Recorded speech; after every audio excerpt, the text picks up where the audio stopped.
je suis le père Élie Assoba, je suis salésien de Don Bosco et je suis le chargé de la communication au niveau de notre diocèse de Tambacounda.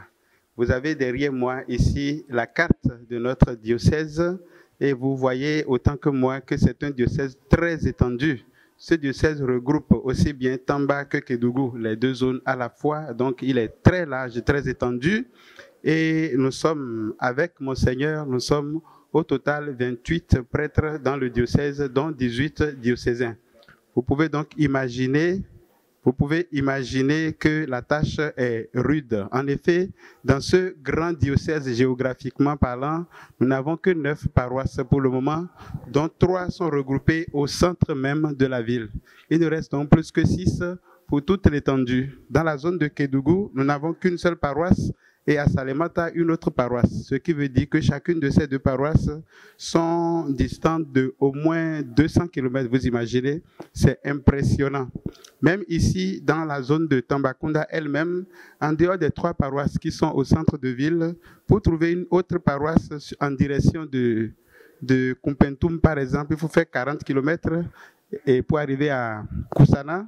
Et puis de Koussana, il faut faire encore 60 km pour trouver la paroisse suivante. Si nous prenons la direction de Bakel, par exemple, quand nous quittons Tambacounda, pour trouver la paroisse, il faut aller jusqu'à Goudiri, ça fait plus de 120 km, et ensuite faire une autre centaine de kilomètres pour trouver la paroisse suivante. Comme quoi, les œuvres du diocèse sont très éparpillées et il est difficile d'être efficace. Beaucoup de fidèles ont besoin de la présence de leur pasteur, mais nous sommes tellement nombreux et les œuvres sont tellement peu qu'il est difficile de satisfaire les gens. Et par la même occasion, donc, je voudrais inviter les uns et les autres à nous engager tous parce que la mission n'est pas que pour les prêtres et pour l'évêque. Si chaque fidèle s'engageait comme cela se doit, peut-être que nous pourrons déjà faire mieux avec les forces que nous avons. Et ensuite, lancer l'appel à d'autres diocèses, à d'autres congrégations, à tous ceux qui pensent qu'ils peuvent donner un coup de main pour que nous puissions aller de l'avant. Je pense que c'est de cela qu'il s'agit, parce que la mission que le Christ a confiée à son Église, c'est aller de par le monde annoncer la bonne nouvelle. Et pour ça, on a besoin de personnel. Certes, Jésus lui-même avait déjà dit, la mission est abondante et les ouvriers sont peu nombreux. Mais il faut quand même qu'on travaille pour que vraiment cette mission soit la plus efficace possible. Et donc, nous sommes confrontés à 3 types de difficultés majeures que je voudrais énoncer ici.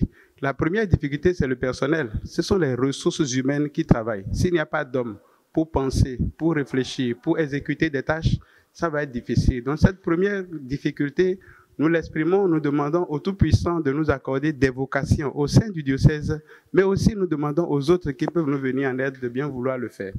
La deuxième difficulté est liée à la distance, comme vous constatez, et cette distance ne peut être résolue que lorsqu'il y a d'abord plus de personnel, mais aussi les moyens qu'il faut pour faire ce travail. Parce que nos paroisses sont dépourvues, nous avons des fidèles d'un niveau de vie économique relativement bas, et donc on n'a pas souvent les moyens pour faire ce dont nous avons besoin. Donc nous faisons aussi un appel pressant à toutes les personnes qui pourraient nous soutenir pour avoir du matériel roulant, par exemple, pour faire notre travail d'évangélisation dans ce grand diocèse qui nous est confié. Et le troisième niveau de difficulté que nous avons, c'est l'organisation elle-même. Nous sommes en train d'y travailler depuis la nomination du nouvel évêque, sachant que durant 5 ans, le diocèse est resté sans évêque. Bon, on avait l'administrateur, mais ce n'est pas la même chose. Donc, depuis qu'on a nommé le nouvel évêque, il a pris le temps de visiter toutes les paroisses, toutes les structures, et c'est maintenant que nous sommes en train d'organiser un peu le diocèse. Donc, nous sollicitons les prières des uns et des autres pour que tout ceci se passe bien. Merci donc à tous et que Dieu nous bénisse.